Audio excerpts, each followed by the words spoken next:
در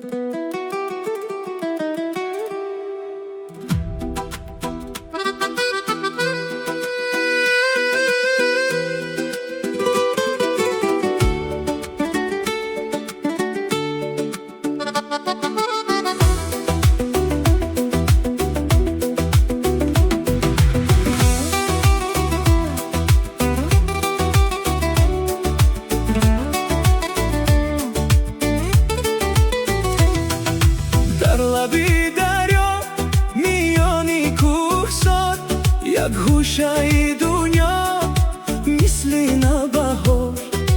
قلبم میتپد میخواهد پرواز به سوی آنجا با هزاران راز.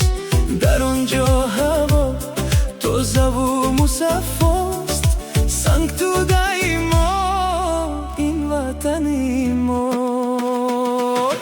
مرا برد زودتر با آن سنگ تو در که جان آرام گیرد در آن سوده.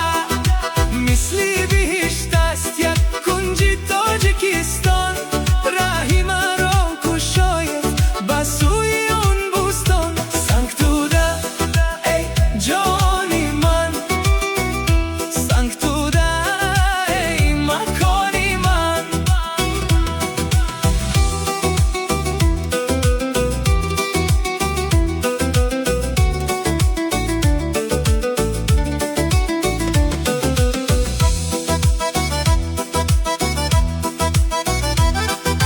سنگ‌های زیبا آبی زلالش، هر یک نفسش پر از نهالش.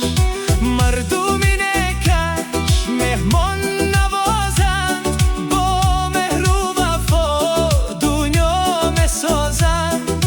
بهشت روی زمین را بیند، با سنگ تو در آوید و گلها چیند. در گرد و اطراف کوه‌های سربلند، در این مکانی پاک دلها به هم بند. مرا برد